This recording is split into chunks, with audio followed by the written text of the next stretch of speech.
With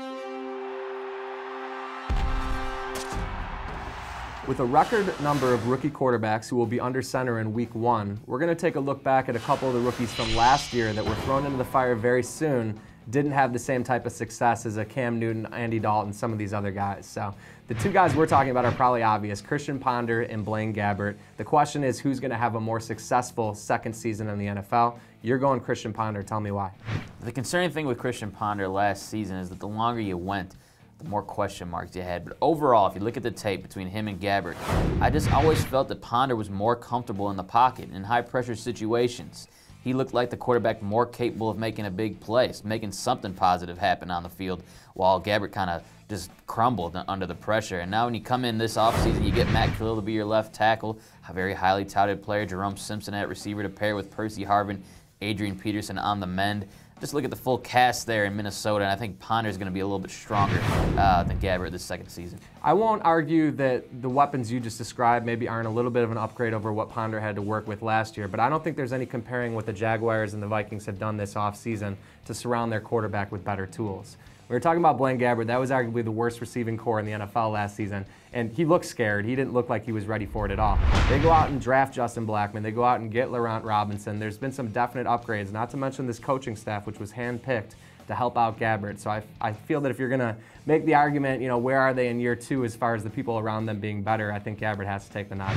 I think one benefit that Ponder has that Gabbert doesn't is familiarity, continuity with his offensive coordinator, Bill Musgrave, coming back from Minnesota.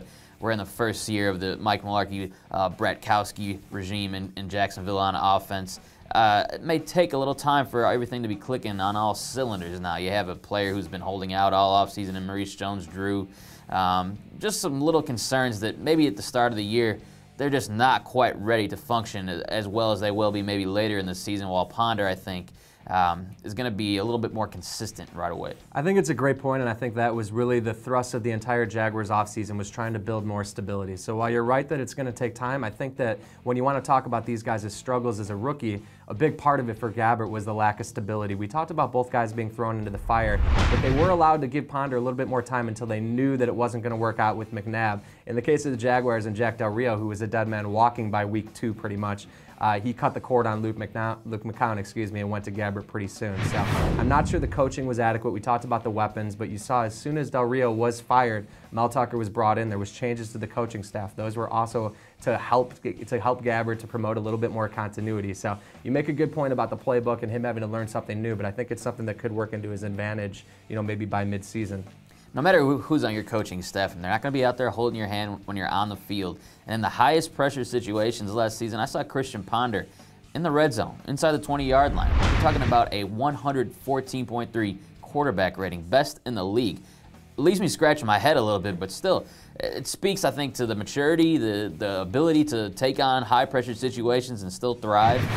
Again, I just keep coming back to that kind of characteristic that I see in Ponder, but not as much in Gabbert. Yeah, that's an encouraging sign, there's no question. I think that Ponder probably had his share of kind of pocket instinct issues as well, maybe not to the extent of Gabbert last season. But no, that's a good point. Under pressure, that's certainly somewhere where you want to see your quarterback thriving. I look at the preseason that these two players have had, and I know that we know not to read too much into preseason, but when all you have to go off of is the rookie seasons that we had as far as a sample size, maybe you'll put a little bit more into it. Gabbert's been pretty impressive. Ponder's been good. I would say Gabbert's been better. You've seen a more confident passer. You've seen a guy who seems to be taking to a new coaching and to new weapons around him. So we'll have to wait and see, but I think the early returns are very encouraging, especially in the case of Gabbert. Not to mention he's got a little bit better, not just supporting cast offensively, the defense is better. I think they're going to be in position to keep these teams in more games, maybe not put quite as much pressure on Gabbert. We'll get an interesting look at these two guys right away as they square off in week 1. Can't wait.